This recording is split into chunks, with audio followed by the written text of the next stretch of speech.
El título del sermón es Dios ama a su pueblo débil. Escritura Segunda Reyes 4 del 1 al 7, serie El Reino Eterno. Si se gusta poner de pie una vez más, si puede hacerlo, en reverencia a la palabra de Dios. Amén. Esta es la palabra del Señor. Y una mujer de las mujeres de los hijos de los profetas clamó a Eliseo diciendo: su siervo, mi marido, ha muerto. Y usted sabe que su siervo temía al Señor. Y ha venido el acreedor a tomar a mis dos hijos para esclavos suyos. Y Eliseo le dijo: ¿Qué puedo hacer por ti? Dime qué tienes en casa. Y ella respondió: su sierva no tiene en casa más que una vasija de aceite. Entonces Eliseo le dijo: ve, pide vasijas prestadas por todas partes de todos tus vecinos, vasijas vacías, vacías, no pidas pocas. Luego entra y cierra la puerta detrás de ti y de tus hijos y echa el aceite en todas estas vasijas, poniendo aparte las que estén llenas. Y ella se fue de su lado y cerró la puerta tras sí y de sus hijos, y ellos trajeron las vasijas y ella echaba el aceite. Cuando las vasijas estuvieron llenas, ella dijo a un hijo suyo: tráeme otra vasija. Y él le dijo: no hay más vasijas. Y cesó el aceite. Entonces ella fue y se lo contó al hombre de Dios, y él le dijo: ve, vende el aceite y paga tu deuda, y tú y tus hijos pueden vivir de lo que les quede. Amén. Padre, te damos gracias por tu palabra. Enséñanos, Padre, lo que es la pobreza espiritual. Enséñanos nuestra necesidad de Cristo. Enséñanos, Padre, que realmente no podemos ofrecer nada en medio de las persecuciones y los problemas y las dificultades de este mundo. Tenemos que admitir nuestra debilidad y nuestra necesidad de aquel que fluye sobre abundancia sobre los amados de Él. Pedimos, Padre, enséñanos cuánto tú amas a los creyentes débiles, en el nombre de Jesús y para tu gloria. Amén. Y amén. Pueden tomar asiento, amados.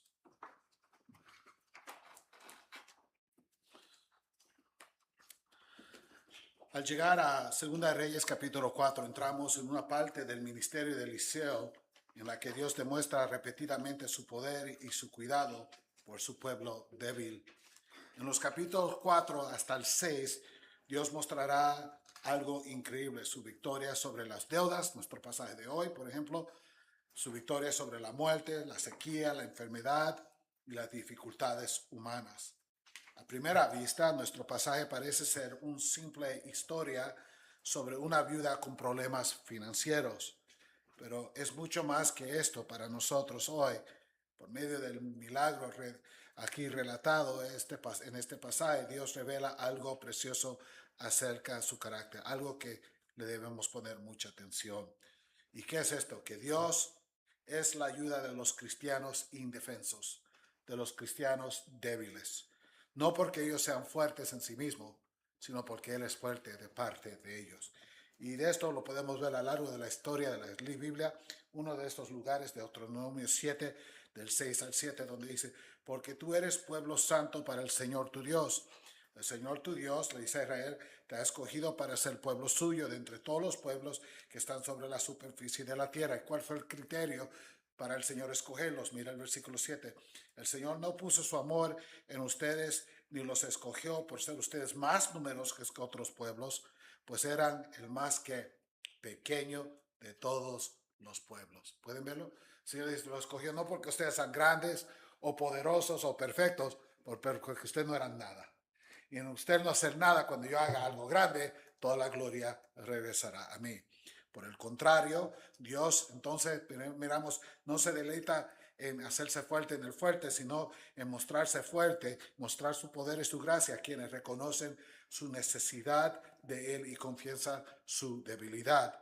Y es por eso, si se recuerdan, que el apóstol Pablo en 1 Corintios 1, 26 al 29 dice algo así acerca de nuestra propia salvación.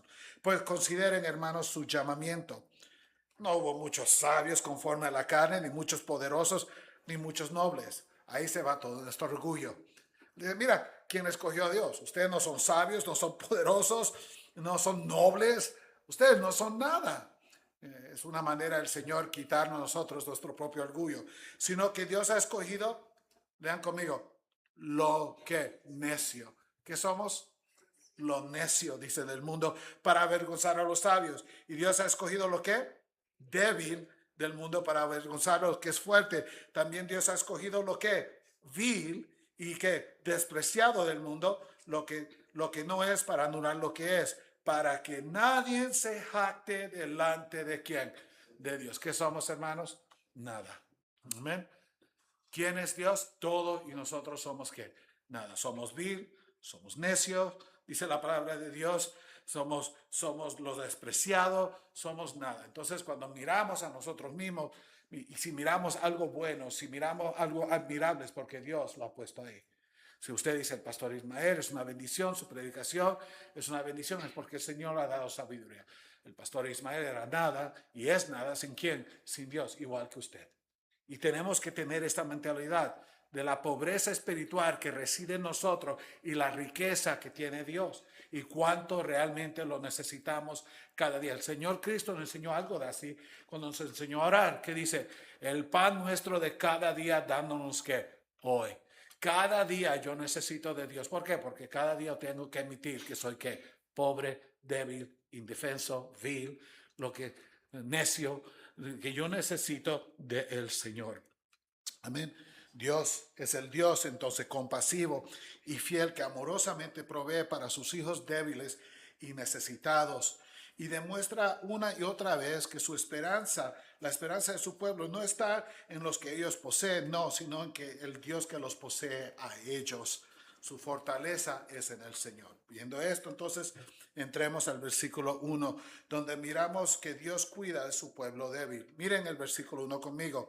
Y una mujer de las mujeres de los hijos de los profetas clamó a Eliseo diciendo, su siervo, mi marido, ha muerto. Y usted sabe que su siervo temía al Señor y ha venido el acreedor a tomar a mis 2 hijos para esclavos suyos. La historia comienza con una mujer que se encuentra en una gran aflicción. Su esposo ha muerto, ella se ha quedado viuda. Pero ahora hay otra tragedia que amenaza a su familia aún más. ¿Cuál es esa tragedia? Un acreedor viene a llevarse a sus 2 hijos como esclavos por una deuda pendiente que ella ya no puede pagar. Y tenemos que entender que esta era una práctica normal en esa cultura. Si tú no podías pagar tus deudas, tus hijos podían ser esclavizados hasta que la deuda pagara, sea 10, 15, 20, 30 años, depende de la deuda, tus hijos pueden ser esclavizados. Entonces, ella entiende que lo que está ocurriendo aquí es algo que se puede hacer, pero para ella es una gran tragedia. También tenemos que aprender algo de la cultura para entender qué tipo de tragedia es esta. Sus 2 hijas eran su único medio de sostén. No existían programas de asistencia social en Israel, por lo que sus hijos tendrían que trabajar por mantenerla. No había seguro social, no había unemployment, no había disability, no había Medicare o medical, no había food stamps, no había nada de esas cosas. Si no trabajabas, no comías. Así eran las cosas. Y para una mujer que no se le permitía trabajar fuera del hogar, para una mujer perder a su esposo era una tragedia. Tener hijos era su sostén. Si el creador se lleva a sus 2 hijos, no solamente pierde a sus 2 hijos que ella ama, pierde su único medio de sostén. Ella ya estaba destituta, no tenía nada, como podemos tener solo una vasijita de aceite a su nombre, no estaba, vamos a decir, en bancarrota financieramente, y perder sus hijos era como una sentencia de muerte para ella. ¿Qué iba a hacer? Tenía que mendigar para su alimento o morirse. Esas eran sus 2 opciones. La situación, entonces, queremos que entienda, era grave para ella. No es solo que su pobre sus hijos, sino que aquí ella muere o vive, depende de lo que Dios haga en esta situación. La situación para ella era una situación grave. Si él se los llevaba, ella quedaba completamente sin nada, destituta. Y lo que hace aún más dolorosa su situación es que ella le dice a Eliseo, si usted nota en el versículo 1, su siervo, hablando de su esposo, temía al Señor. Algo aprendemos de este hombre. Su esposo había sido un hombre fiel a Dios durante su vida, había permanecido leal al Señor durante un periodo, pero muy oscuro en la historia de Israel. Él había temido a Dios cuando muchos seguían ídolos falsos y cuando muchos se entregaban a una adoración falsa. Él había defendido la verdad de Dios aun cuando tenía un costo alto. y cuando el pueblo odiaba la verdad y cuando perseguían y mataban a los profetas del Señor.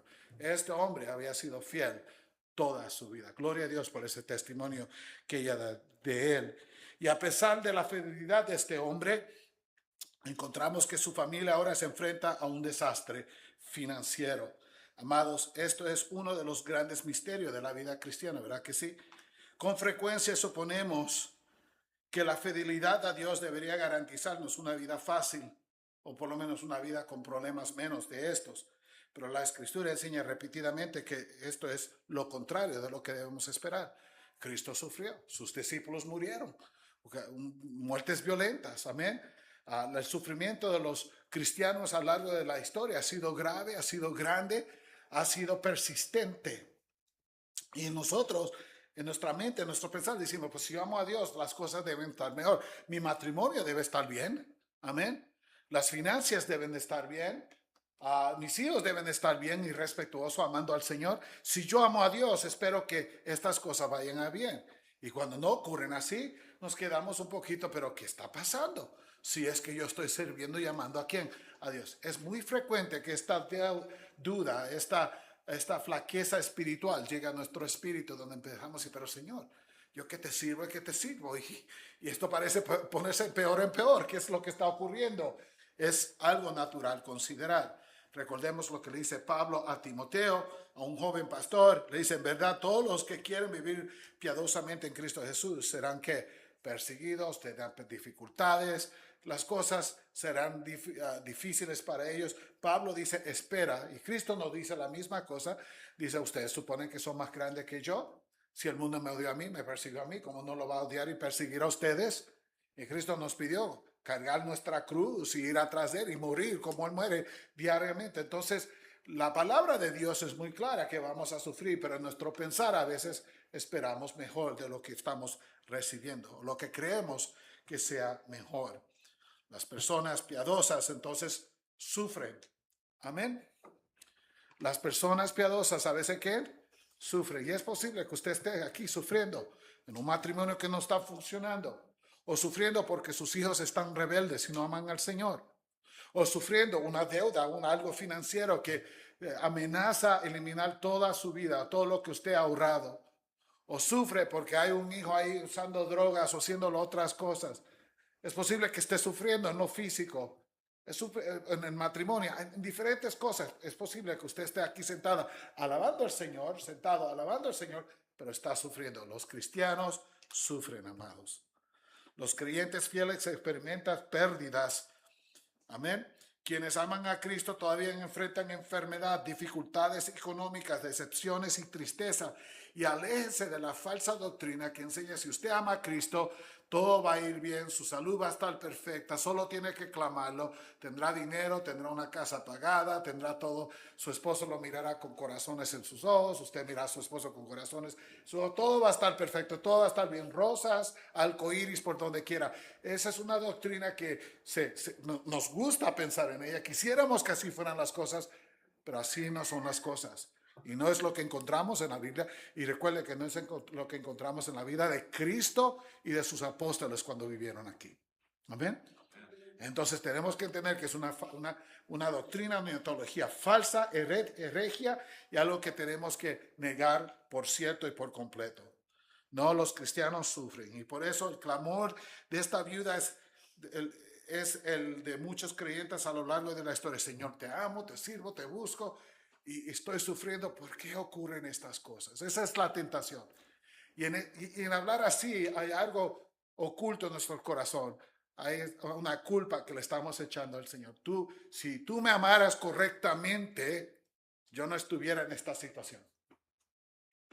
Lo podemos disfrazar como quisiéramos. Oh, pastor, que yo quiero saber por qué estoy sufriendo. Sí, yo amo al Señor. Pero lo que estamos diciendo es que yo no merezco lo que el Dios me está dando. O merezco mejor. O si yo fuera Dios, cuidado con el si yo fuera Dios. Amén. Si yo fuera Dios, las cosas serían ¿qué? Diferentes. Todos esos es enseñar que no tenemos a Dios por primero en nuestras vidas. Que quisiéramos quitarlo del trono y ponernos a nosotros mismos. Amén. Porque nosotros haríamos mejor. Cuidado, es un grave problema, es un grave pecado pensar de esta manera.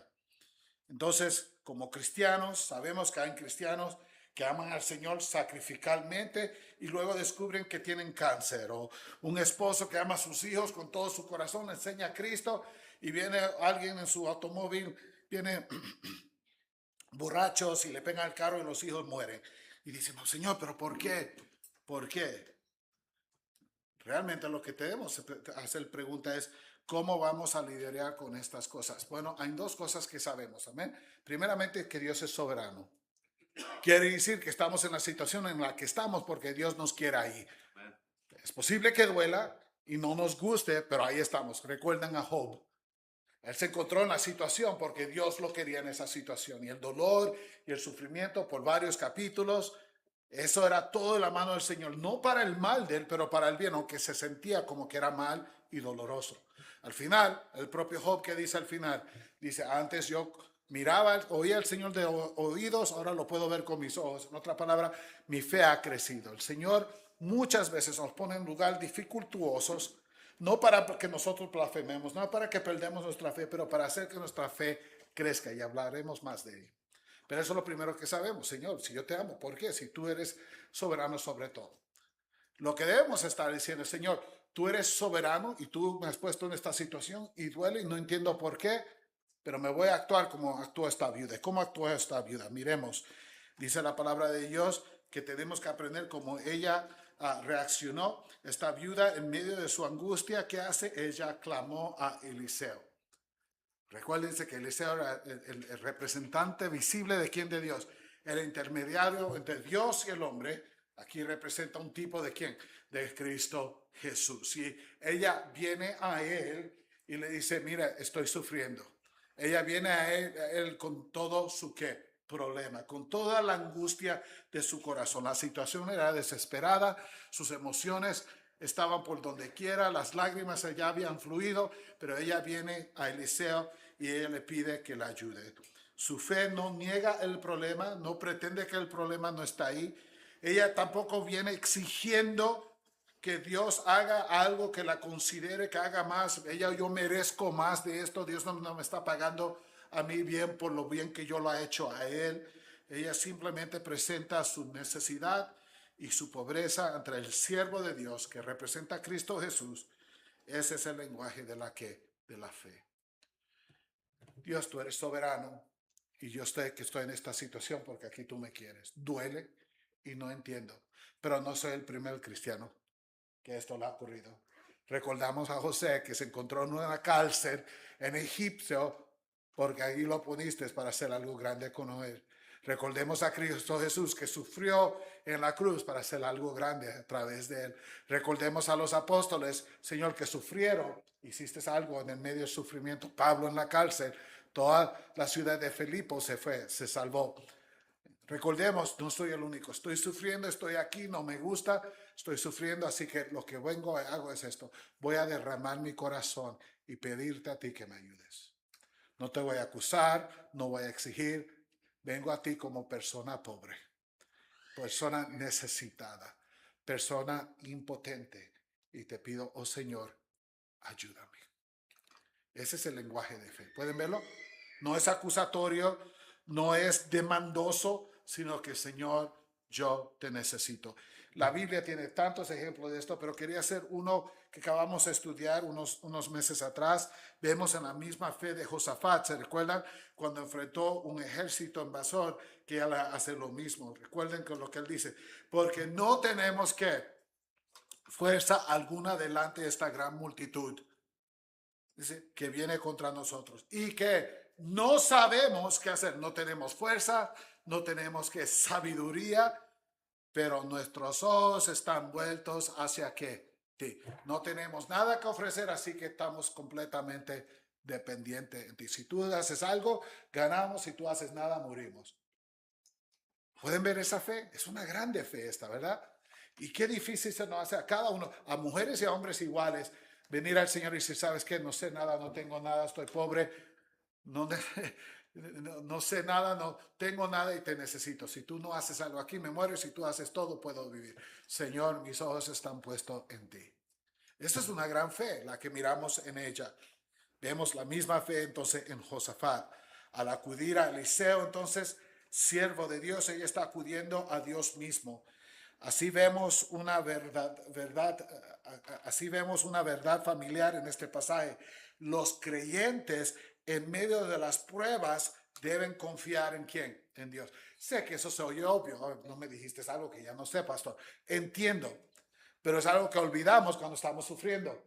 Cuando estamos sufriendo queremos acudir a otras cosas, buscar ayuda en otros lugares, pero el creyente en dificultades tiene que acudir ¿a quién? A Dios. Tenemos que acudir a Dios. La fe sabe dónde ir en tiempos de angustia.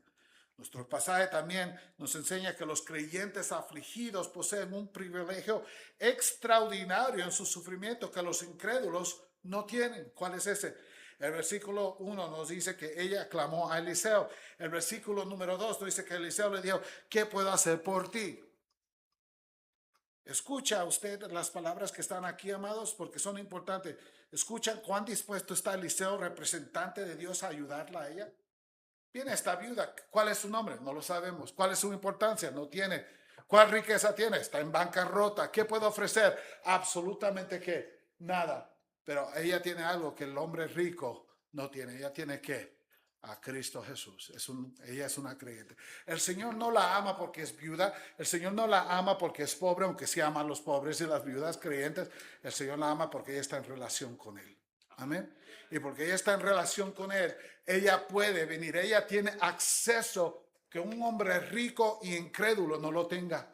Ella puede venir a aquel que ama su alma. Aquel que mandó a su hijo por morir por ella. Escuchen, cuán dispuesto él le dice a ella. Ahora compare la respuesta de Eliseo. ¿Qué quieres que te haga? Inmediatamente Eliseo tiene este deseo de ayudarla como Cristo nos ayuda a nosotros. Pero compare esta respuesta con la que recibió el malvado rey Joram en nuestro sermón anterior. ¿Se recuerda él? Él vino buscando agua, necesitado estaba, igual que esta viuda. Pero él vino con una actitud de la soberanía de Dios me puso aquí, Dios no nos ama, Dios nos quiere matar. ¿Se recuerda su actitud? Porque no tenía relación con Dios. Ella viene y dice, la soberanía de Dios me ha puesto aquí, yo pido auxilio y ayuda de Dios, porque es el único que me puede ayudar. ¿Ven la diferencia? Y se recuerda la respuesta que recibió este rey. Esperamos que un rey reciba una respuesta apropiada a su rango de su estatus. Es el rey de Israel, ¿verdad? Pero se recuerda la respuesta de Eliseo a él.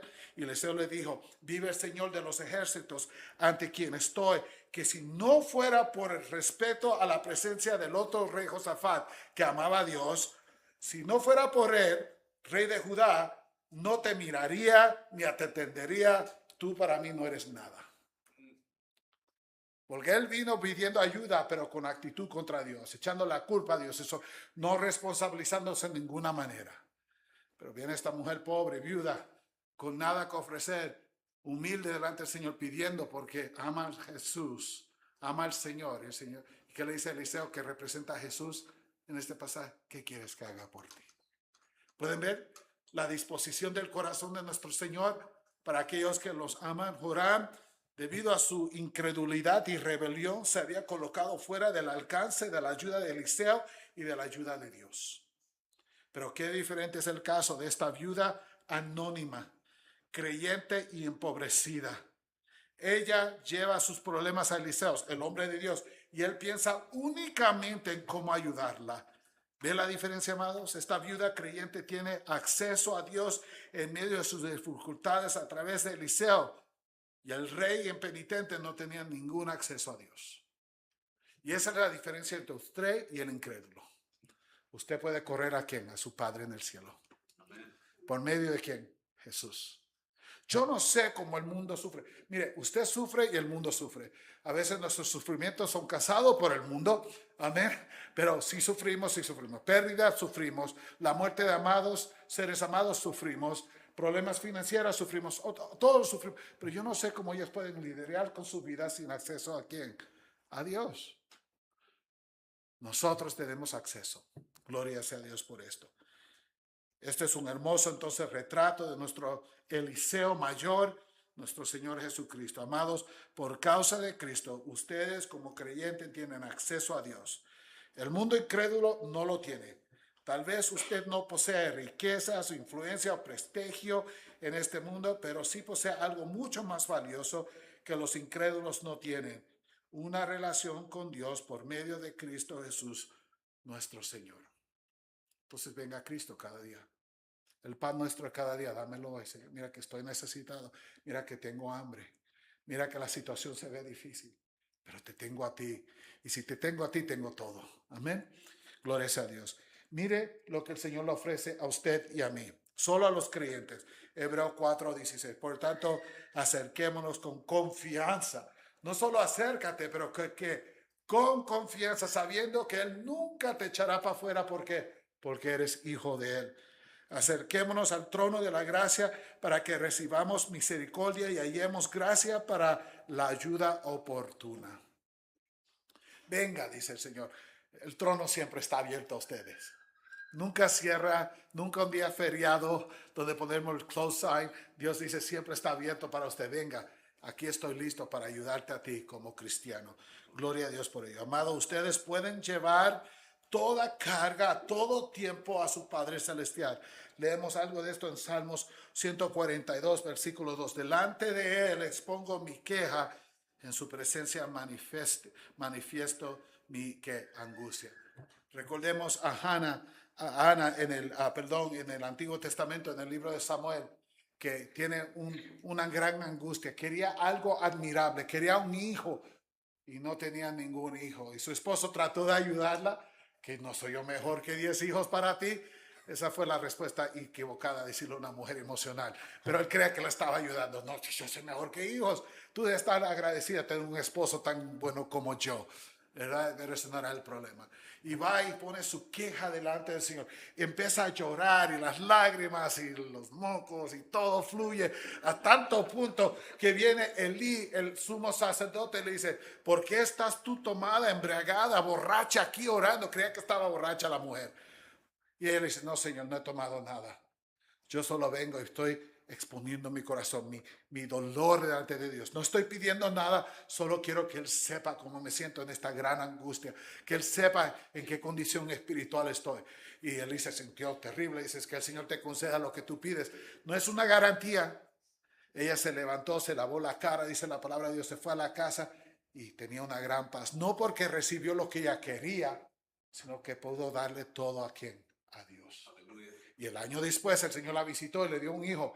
Pero eso no fue la razón de la paz que entró a ella. La razón de la paz, pues, que ella pudo venir en medio de la angustia, de vez de quejarse contra Dios, apuntarse contra Él, se sentía demacrada, se sentía deprimida, se sentía terrible. Estaba cargándolo, quería hacerlo en su propia fuerza, hasta que ella se rindió. Vino a Dios, se lo entregó todo. Pudo salirse sabiendo que el Señor me ama. Pude poner mis angustias delante del altar de Dios. Y amado, que está sufriendo, usted puede hacer lo mismo. Amén. Venir al Señor y ponérselo delante de sus pies. Miremos el versículo 2 al 6, donde Dios obra en su propia manera. Dios obra en su propia manera. En este versículo nos dice que Eliseo le dijo a ella: ¿qué puedo hacer por ti? Ella le dice: dime qué es lo que tú tienes. Y ella respondió: su sierva no tiene en casa más que una vasija de aceite. Entonces Eliseo: ve, pide a todos los vecinos todas las vasijas que tú puedas, pero pídelas todas, llena tu casa de vasijas, vete, cierra la puerta y vas a agarrar la vasija chiquita que tú tienes de aceite. Vas a empezar con esta vasillota grande, vas a hacerla así y sabes que va a fluir aceite. Y sigue, deja, y se va a llenar. Y cuando se termine esa, vas a poner otra vasija y se va a llenar. Y cuando termine, vas a llenarlas todas. Y cuando termines con todas, ahí es donde se va a secar tu frasquito chiquito de aceite. Qué grande milagro, amén. Imagínense, toda la vasija. Y quiero decir algo importante. Hay muchos predicadores que aquí le imponen a esta mujer una falta de fe. Dice: tenía grande fe en traer las vasijas, pero hubiera escogido más vacías. Si hubiera escogido más vacías, no sé. Pero si leemos esto correcto, ella pudiera haber tomado todas las vasijas de todo el mundo si todas se hubieran llenado. Amén. Ella hizo lo que Él le llamó a hacer. Ella obedeció completamente y perfectamente. No le impongamos a ella una falta de fe. Lo que aquí demuestra es una gran fe, no una gran falta de fe. Amén. Tenemos que entenderlo de esta manera. Bueno, debemos fijar nuestra atención en este pasaje, en lo que Dios está revelando acerca de sí mismo. ¿Y qué es lo que revela? Nuestra historia destaca la manera de que Dios obra, no siempre, pero su patrón de amor hacia los santos. Miramos este patrón por lo largo de la palabra del Señor. El Señor no tiene que funcionar de esta manera, puede funcionar como Él le guste, Él es Dios, pero miramos algo de él en esta situación. En primer lugar, la primera cosa que miramos, observe donde Dios comienza en este pasaje. Dime lo que tienes en tu casa. Nada tengo más que una vasija de aceite. Su respuesta revela su profunda pobreza. No quiero que entiendan algo. El Señor necesita algo de usted para trabajar. Si usted está entendiendo eso, estamos entendiendo esto completamente mal. Cuando ella dice, cuando le dice, ¿qué es lo que tú tienes? Y ella le dice, no tengo nada más que una vasija. Lo que ella está diciendo, usted a bancarrota. No tengo absolutamente, no hay nada en mi vida para ofrecerle a quién, a Dios. Lo único que tengo es una vasija de aceite, y eso qué es nada para una familia, para sobrevivir. No era nada que ella podía hacer. Lo que ella está diciendo en otras palabras, no puedo traerle a Dios que absolutamente nada más que mi ¿qué? Pobreza. Es tan importante que entienda este punto. Porque cuando usted se crea que es un regalo a Dios, nada va a ocurrir. Usted tiene que entender quién es usted. Sin Cristo usted no es nada. Lo único que usted puede ofrecerle a Dios es que su pobreza y pedirle de la riqueza de él. Eso es lo que está ocurriendo aquí. Ella debía una deuda tan grande que estaba a punto de perder a sus hijos y verlos sometidos a años de esclavitud. Y todo lo que ella poseía era una sola insignificante vasija de aceite. Ella iba a morir en pobreza. Era una criatura humilde y necesitada. Alguien que merece un poco de piedad, porque nadie la va a ayudar. Sin embargo, amados, precisamente su vacío se convirtió en el medio por el cual Dios provee por ella. Amados, Dios comienza su obra en el punto de nuestra pobreza. Él nos hace reconocer cuán desesperados estamos en nuestra situación sin Él, para que podamos mirar que la gloria la merece quien Él, cuando nos trae la liberación. Recordemos los apóstoles en un barco en el medio de la tormenta en que Cristo lo mandó. Estos eran hombres que eran ya hombres que navegaban el mar, eran hombres que sabían con barcos, esa era su carrera antes. La mayoría de ellos están en el medio de este tormenta, en este mar, y dice la palabra de Dios que pelearon contra la tormenta por más de 6 a 9 horas. Y dice, cuando toda esperanza de salvación se fue de ellos, Cristo vino caminando en el agua. ¿Han entendido lo que significa este pasaje? Cristo no viene antes que ellos. Se dicen, hasta aquí llegamos, aquí morimos. Si Dios no hace algo. Mientras ellos estaban, nosotros hemos estado en el mar antes, hemos peleado con tormentas tal y como esa. Sí podemos, un poquito más de trabajo. El Señor silencioso, orando por ellos. En el monte dice que los miraba, pero no actuando en parte de ellos, solo intercediendo que la humildad venga a ellos. Cuando ellos se desesperaron, cuando ellos dijeron no tenemos nada que ofrecer, cuando ellos llegaron al punto de que si Dios no hace algo moriremos, es cuando viene Cristo caminando. Amén. Y así es en nuestras vidas. Cuando lleguemos al punto del vacío, es cuando el Señor dice, ahora te puedo llenar. Gloria a Dios por esto. Amados, Dios comienza su obra en el punto de nuestras pobrezas. Y el Señor Jesús hizo algo de lo mismo que esta historia, si leemos esto correcto, alimentando los 5,000. ¿No? Ojalá que usted haya empezado de lo mismo. Un poquito se hace mucho, ¿verdad? Es la misma historia del Nuevo Testamento. Usted recuerda la historia. Vinieron, dice la palabra de Dios, 5,000 hombres. Quiere decir que es con sus mujeres y sus niños había más de 10, 15,000 personas. ¿Verdad? 5,000 hombres, sus esposas y sus hijos, imagínense. Y estuvieron con Cristo todo el día escuchándolo enseñar. Llegó el tiempo de la cena, había hambre. Cristo le dice, me da lástima mandarlos sin comer, se van a desmayar. Ustedes denle algo que comer. Los apóstoles inmediatamente dicen, estamos a bancarrota. No tenemos nada.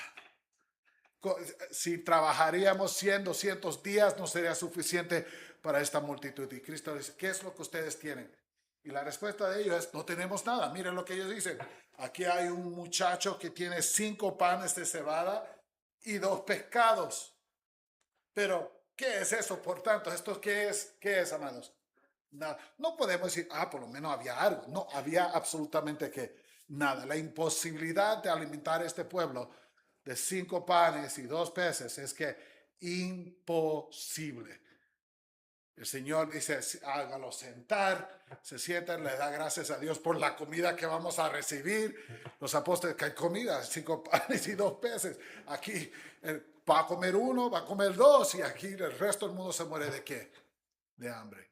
Y empiezan a repartir de las canastas y repartir y repartir. Y la palabra de Dios dice, no solamente comieron esos hombres y sus mujeres y sus hijos, pero se llenaron. Y no solamente se llenaron, recogieron lo que sobraba, canastas y canastas de sobra. No vamos a decir, por lo menos había pan y pescado, no era nada. La gloria la da quién, la gloria de quién, de Dios. Él empezó con su bancarrota para enseñarle que Él es el Dios de la provisión. ¿Cómo podría alimentarse una multitud con tan poco? Sin embargo, nuestro Señor lo hace. Humanamente hablando, 5 panes y 2 peces no son nada, pero en las manos de Cristo llegarán, el nada se hace algo. Con frecuencia Dios comienza donde termina nuestra fuerza. Amados, debemos reconocer nuestra pobreza diariamente delante de Él. ¿Qué es lo que usted tiene? ¿Qué es lo que tenemos? Nada. Es difícil de decir porque creemos que somos tan importantes, que somos tan inteligentes, tenemos tantas cosas. Tengo casa, tengo comida, tengo carro, tengo esto. Sí, porque Dios ha sido fiel y bueno contigo. Todo lo que usted tenga lo viene de quién? De Dios. Y sin Él usted tiene que absolutamente nada. Tenemos que reconocerlos. En segundo lugar, observe que Dios a veces obra silenciosamente en la vida del creyente. Dije a veces, debe decir a menudo, mejor. Sí, tenemos historias grandes en la Biblia, ¿verdad? Donde el Señor actúa de una manera enorme y pública y la gente se maravilla. ¿Cómo que el agua se abre, ¿verdad? Y Israel pasa en seco, 1 millón de personas, 2 millones de personas caminando en seco. Un acto increíble que público se puede ver. Hay veces y hay muchas historias en la Biblia donde el Señor obra públicamente y milagrosamente. Pero quiero someterle algo para su consideración. Todas las veces que tenemos esos grandes milagros, ¿cuántos millones de cristianos han vivido en esta tierra donde lo que Dios hizo por ellos se quedó entre ellos y Dios? La mayoría del tiempo. Amén. Amén. Y es como el Señor obra a menudo. Eliseo instruyó a la viuda a pedir prestada vacías y encerrar la puerta tras ellas y sus hijos. El milagro no ocurriría delante de una multitud, no habría espectáculo público, no habría audiencia ni aplausos, solo una viuda, sus hijos y la mano invisible de Dios. ¿Cuántas veces Dios ha obrado así en mi vida? Cuando yo digo, wow, mira lo que Dios hizo. Nadie lo vio, solo fui yo y Dios. Gloria sea a Dios por ello. Muchas de las mayores obras en nuestras vidas que Dios hace ocurren en silencio, suceden en el aposento de oración, suceden durante noches sin dormir y orar, suceden mediante providencias que nadie más percibe. Sin embargo, después podemos mirar hacia atrás en nuestro largo de nuestras vidas y decir, el Señor hizo esto por mí. El Señor cuidó siempre de mí. El Señor proveó todo lo que yo necesitaba. Qué bueno ha sido Dios conmigo. Amén. En tercer lugar, Dios llama a una fe obediente en el versículo 5 al 6. El versículo 5 habla de la obediencia completa de la viuda y ella se fue de su lado, cerró las puertas, ella había pedido las vacías, las llenó como tal y como dijo y lo hizo en privado tal como Eliseo le mandó que hiciera. La viuda obedeció cada instrucción que Eliseo le dio. Reunió las vasijas, cerró la puerta, derramó el aceite fluyó de su pequeña vasija hasta llenar cada recipiente de la casa. ¿Cómo puede ser todo esto? Nuestro Dios es un Dios de milagros. Amén. Gloria sea a Dios por ello. Y aprendemos también que la provisión de Dios no elimina la responsabilidad del cristiano. Más bien, Dios llama al cristiano a confiar en Él mediante una obediencia activa. Amén. Ella tuvo que hacer lo que Dios le dijo que pedir la vasija prestada, entrar a la casa, cerrar las puertas, llenar una tras la otra. Ella obedeció cada mandato del Señor. Esto es uno de los patrones que vemos a lo largo de la Escritura. El pueblo de Dios no es un espectador pasivo.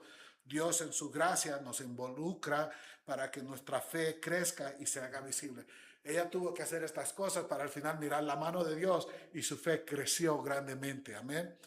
Pero debemos recordar algo muy importante y escuchen esto.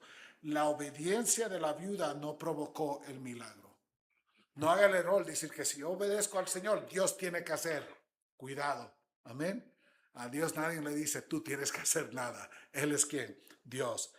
La obediencia de la mujer demostró su confianza en el Dios que había prometido proveer por medio de Eliseo. Eliseo le dice, Dios ha prometido hacer tal y tal y tal, al tú eso. Ella demuestra su fe en creer en las promesas. Su fe no activó el milagro. Su fe demuestra que ella cree en el Dios que hace promesas a su pueblo. Demostró su fe. Y usted debe de obedecer a Dios porque usted tiene fe en Él, porque usted cree en Él. Amén. No para provocar a Dios a hacer algo, sino para saber, porque sabemos que Dios ama a su pueblo indefenso. Miremos el versículo número 7 para terminar. Dios muestra una bondad abundante hacia su pueblo. Cuidado con lo que acaba de oír, porque estoy seguro que usted oyó algo que no dije. Lo voy a decir otra vez. Dios demuestra una bondad abundante hacia su pueblo. Usted escuchó, Dios demuestra una bondad abundante hacia su pueblo, siempre haciéndole bien, como nosotros lo percibimos, o entendió, el Señor siempre hace lo bueno para nosotros, sea sufrimiento, o sea lo que nosotros consideremos bien. Cuidado como hemos escuchado lo que acabo de decir. Déjeme explicar. Miremos el versículo 7. Entonces ella fue y se lo contó al hombre de Dios y él le dijo, ve, vende el aceite y paga tu deuda y tú y tus hijos pueden vivir de lo que queda, de lo que sobra. Cuando el milagro se completa, la viuda regresa a Eliseo, entonces Eliseo le da 3 sencillas instrucciones, mandamientos, si quiere decirlos de esa manera. Vende el aceite, ese fue el propósito del Señor. Paga la deuda, y aquí tenemos que si el cristiano debe siempre pagar su qué, sus deudas. Amén. Debemos pagar nuestra deuda, si hemos prometido pagar. Y tercero, vive de lo que quede, vive de la provisión de Dios. Nosotros debemos siempre vivir dependiente de la provisión de quién, de Dios. Amados, observen la abundancia de la provisión divina. Dios no solamente proveyó suficiente aceite para rescatarla del crisis inmediato, sino que también le proveyó para el futuro. Lo que ella necesitaba es que la deuda se cancelara para que sus hijos no se fueran a la esclavitud. Dios le da eso y más. Es que bueno es Dios, amén. Qué bueno. La familia tendrá provisión continua. Esta es la generosidad de nuestro Dios. Dios siempre les da a sus hijos exactamente lo que su sabiduría sabe que ellos necesitan. Y a menudo su bondad excede lo que hubiéramos imaginado. Amén. A menudo el Señor nos da más de lo que esperábamos. Entonces nos quedamos, pero ¿qué es esto, Señor? David dice, mi copa está que rebosando. Miremos lo que dice la palabra de Dios en Efesios 3:20. Dice, y aquel que es poderoso para hacer todo mucho más abundante de lo que pedimos o entendemos según el poder que obra en nosotros. ¿Quién es Él? El Dios que amamos, que hace sobreabundante más de lo que esperamos y hemos pedido. Por supuesto, entonces la abundancia de Dios no siempre llega en la forma en que nosotros escogeríamos. Aquí quiero hacer un punto muy importante. A veces su sobreabundancia que Él da, viene por medio de una fe más profunda. A veces mediante mayor perseverancia y sufrimiento. A veces el Señor te da su mejor, su más, en ponerte en una situación de sufrimiento. No nos gusta escuchar palabras así, ¿verdad? El más de Dios siempre tiene que ser paz y gozo y llenura, y a veces esas cosas vienen ¿por qué? Por la vía del sufrimiento. Hay un himno en inglés, que no lo he encontrado en español, que dice, le pedí al Señor que me ayude a crecer. Y después de años de sufrir, le está diciendo, Señor, ¿pero qué pasó? Y dice, pidiste que te ayudara a crecer. Te di exactamente lo que tú pediste.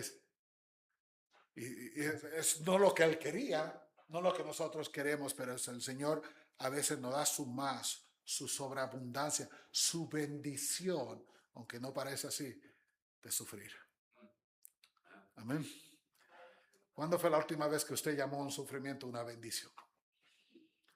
Ese es lenguaje extraño para nosotros. No queremos reconocerlo de esa manera. No, el sufrimiento nunca es bendición. No, miremos a Cristo en la cruz. ¿El sufrimiento de Él fue bendición? ¿Sufrimiento fue bendición para usted? ¿El sufrimiento de Cristo? Sí. Amén. ¿El sufrimiento de los apóstoles fue su bendición? Amén. ¿Los sufrimientos de los mártires fueron su bendición? Los sufrimientos de aquellos que quemaron para traducir la Biblia, para que usted tenga la Biblia en su idioma, ¿fue una bendición para usted? El Señor a veces te da su bendición por la vía de ¿qué? El sufrimiento. No nos gusta, pero tenemos que aceptarla como un gran don y una bendición. Qué difícil es. Lleguemos para atrás a la soberanía de Dios. ¿Quién puso a esta viuda en esta situación? Dios. Su esposo murió porque Dios había declarado que era el tiempo que él muriera. La deuda, el acreedor, la dificultad, ella está en esta situación. ¿Por qué? Por Dios. Pero ¿cómo Dios le va a hacer esto? ¿Qué va a entender esta mujer para el resto de su vida? La grandeza de Dios. ¿Usted cree que ella no se iba a levantar cada día para el resto de su vida de no recordar las vasijas llenas de aceite? Y de este frasquito que ella tenía, llenar y llenar. ¿Usted cree que eso se lo iba a olvidar a ella? Nunca jamás. Para el resto de su vida ella va a decir, mira lo que Dios hizo. Cada día, para el resto de su vida, ella va a decir, esto fue Dios. Y la provisión que Dios le dio para el resto de su vida, ella cada vez que pagaba un bill, cada vez que compraba sus compras, cada vez que le daba de comer a sus hijas, esto fue la provisión de ¿quién? De Dios. Vende lo que tengas y vive en lo que queda. Dios la puso en la situación, la bendición del sufrimiento para aumentar, para profundizar su fe. Es una bendición que yo no quiero en mi vida. Nunca he orado, Señor, bendíceme con más sufrimiento. Nunca jamás lo he orado. No creo que lo vaya a orar. ¿Qué tal usted?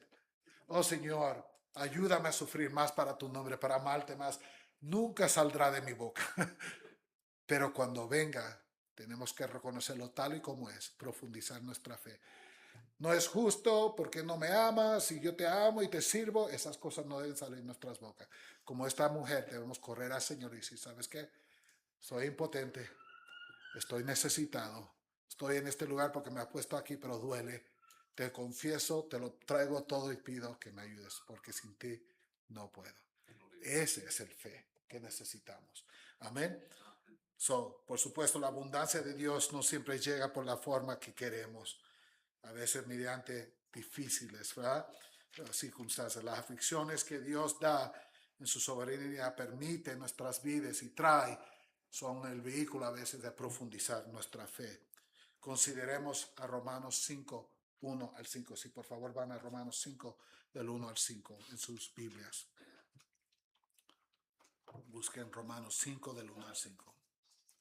Porque aquí Pablo encapsula todo lo que estamos hablando. Romanos 5, del 1 al 5 dice, por tanto, habiendo sido justificados por la fe, gloria a Dios, amén. Qué gran bendición. Tenemos paz para con Dios por medio de nuestro Señor Jesucristo. Paz con Dios, qué gran bendición. Por medio de quien también hemos obtenido entrada por la fe a esta gracia en la cual estamos firmes. Gloria a Dios, por medio de Cristo tenemos gracia de nuestra fe, dice la palabra de Dios. Y nos gloriamos en la esperanza de la gloria de Dios. Tenemos las promesas del cielo, gloria a Dios. ¿Vieron qué gran bendición es? Pero miren lo que dice en el versículo 3. Y no solo esta bendición, ese es el significado ahí. Y no solo estas bendiciones, privilegios, sino que también nos gloriamos en las tribulaciones. ¿Se oye? No se oye como que va. Esta parte parece que no cabe con lo que acabamos, la gloria de la bendición, de la fe, justificación, salvos, el cielo, bendición y la bendición de saber cómo sufrir para la gloria del Señor. Mire, esa no me gusta. Es lo que está diciendo aquí la palabra de Dios. Sabiendo que la tribulación produce paciencia, la paciencia carácter probado, y el carácter probado esperanza, y la esperanza no se desilusiona, porque el amor de Dios ha sido derramado en nuestros corazones por medio del Espíritu Santo que nos fue dado. Dice él, el sufrimiento algo produce en nosotros, esperanza, fe, pasión, gloria a Dios, una fe que no se avergüenza en nada. Nos hace más y más amantes de Cristo, dice el apóstol. Oh, gloria a Dios por la bendición del sufrimiento. En los primeros versículos, Pablo menciona algunos de los dones de Dios, la paz con Dios, el acceso al ámbito de la gracia, la esperanza de participar de la gloria de Dios en el cielo un día. Luego escribe, y no solo esto, en otras palabras, Dios no solo nos bendice con todo lo mencionado en los versículos 1 y 2, sino que conceda aún más sobreabundante. Dios que da más de lo que esperamos y pedimos, a veces te da que la bendición del que sufrimiento. Nos da la capacidad de gloriarnos en las tribulaciones, tribulaciones que nos acercan más a Dios y profundizan nuestro amor por Él más y más, como vemos en el caso de esta viuda. El principio aquí es el mismo. Es costumbre de Dios hacer que su bondad rebose, y algunas veces esa bondad incluye el sufrimiento para que éste produzca perseverancia, carácter y una esperanza que jamás se avergonzará. Amados, todas las cosas son provisiones de Dios y sirven a su santo propósito. Por lo tanto, debemos decir junto con Job, ¿recibiremos de Dios el bien y el mal no lo recibiremos? Esa es la pregunta que hace Job al principio a su esposa insensata. ¿Se recuerda? Que, ¿por qué no maldices a Dios si te mueres? Gracias, mi amor, te lo agradezco mucho, ¿verdad? Gracias por esas palabras tan alentadoras. ¿Por qué no maldices a Dios y vete y muérete? Y dice, hablas como una mujer que insensata, le dice. No vamos a recibir las cosas buenas y no el mal, diciendo las cosas que no nos gustan. Todo se recibe de la mano de ¿quién? De Dios. Y al final Job, y escuche eso, al final Job le daba gloria a Dios por el sufrimiento porque él pasó, porque pudo conocer a Dios más profundamente.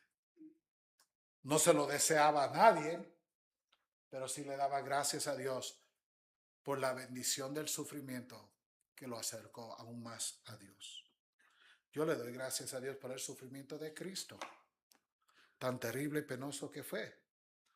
Por medio de la bendición del sufrimiento de Cristo, estoy yo un hijo de Dios. Amén. Nunca podemos decir que el sufrimiento es una vía de deshonor. Es una bendición que nos apega más y más a Dios.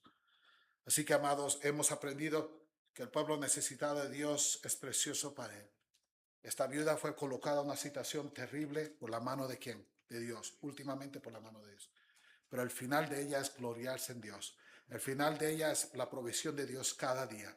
El final de ella es mirar y saber que Dios hizo algo increíble en su vida. Ese dolor que ella no lo usó para quejarse contra Dios, sino para traérselo a Dios y pedir su ayuda, fue el vehículo que el Señor usó para profundizar su fe. La viuda acudió en busca de ayuda para saldar una deuda y descubrió el corazón generoso de Dios. Su sufrimiento lo produjo una esperanza que nunca sería avergonzada, tal como dice Pablo en Romanos 5. Y Dios la encontró en medio de sus necesidades, la ayudó en medio de su pobreza. Ella tenía acceso que los hombres ricos que no aman al Señor no tienen.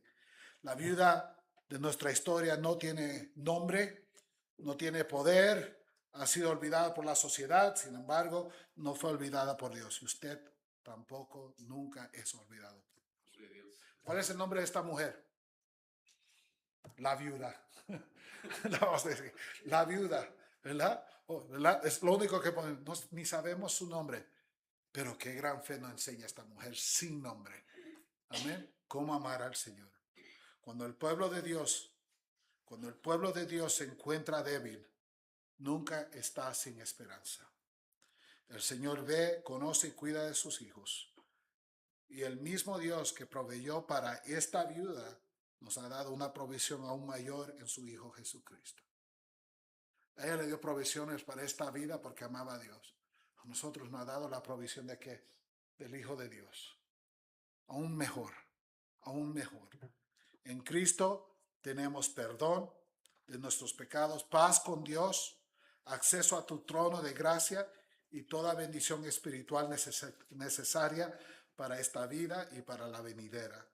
Recibimos estas provisiones llenas de gracias por medio de ¿qué? Del Evangelio. ¿Ha puesto su fe en Cristo Jesús? Todos ustedes, bueno, la mayoría de ustedes confiesan estar en Cristo Jesús. ¿Qué tienes en esta vida? Sufrimientos y dolores.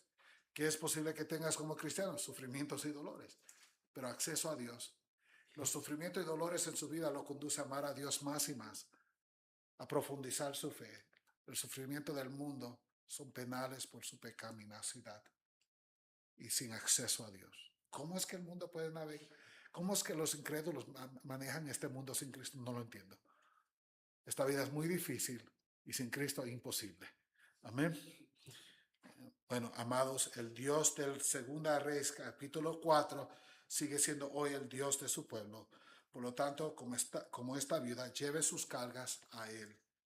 Ese es el llamado de nuestro pasaje. Por lo largo de todo, cristiano, cuando usted esté afligido, debe de protestar o acusar a Dios, traiga sus cargas a Él.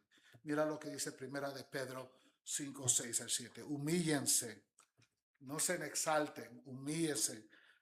Dice, humíllense, pues bajo la poderosa mano de Dios, para que Él los exalte ¿a qué? No al tiempo que usted quiera. ¿Verdad? Él no dice cuando Él lo exalte, cuando usted lo pide a su debido tiempo. ¿Al debido tiempo de quién?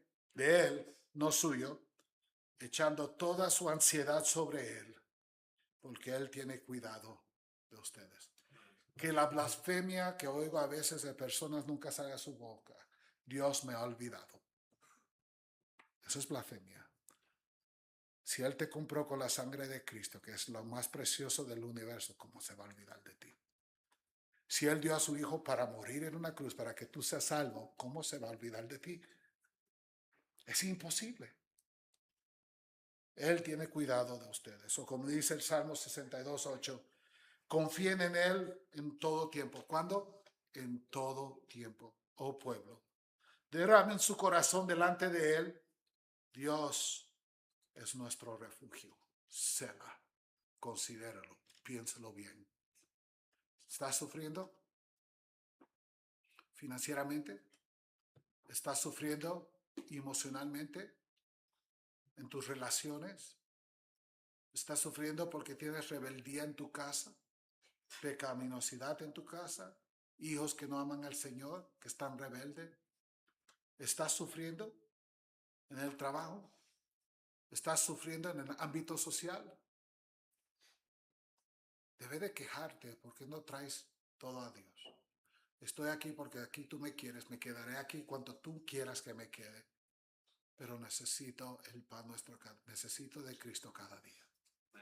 Si me das lo que necesito, el pan nuestro, Cristo cada día, con eso será suficiente. Sin ti no soy nada, contigo lo tengo todo. Amén. Ese es el lenguaje de fe que necesitamos en medio de un mundo tan oscuro y con tantos problemas. Amén.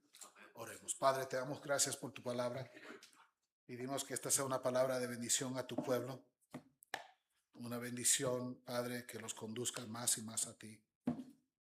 Los sufrimientos que hemos aprendido y no podemos entender con la gran capacidad con la capacidad que nos has dado, Padre, no podemos entender cómo los sufrimientos pueden ser bendiciones. Lo aceptamos, pero los sufrimientos, las bendiciones de ellos, Padre, deben conducirnos a ti, no fuera de ti. Amarte más, no a quejarse contra tu soberanía, como lo hizo Joram. A pedir y emitir nuestra impotencia y nuestra necesidad, no depender de nosotros mismos. Pedimos, Señor, enséñanos estas lecciones. Te damos gracias por tu sobreabundante gracia, por la manera quieta y callada que a veces funcionas, a menudo funcionas en nuestras vidas, por la fe que te ama y sigue sostenida por ti. Te damos gracias, Padre, porque cada época, cada etapa de nuestra vida es gobernada por tu soberanía. Y podemos decir, el Dios que nos ama nos ha traído hasta aquí, a este momento. Pedimos, Padre, que nos ayude al cristiano que está sufriendo. Consuela su corazón. Que puedan, como Ana, traer su queja, su dolor, ¿verdad? Si tienen que llorar, que lloren, si tienen que hablar entre sí como lo hizo ella, si tienen que ser acusadas de estar borrachos, lo que sea, Padre, que puedan traer su corazón y saber que tú nos amas, que podemos traer nuestras deudas, nuestros corazones, nuestra ansiedad, nuestros problemas a ti porque tú nos amas. Pedimos estas cosas en el nombre de Jesús y para tu gloria. Amén.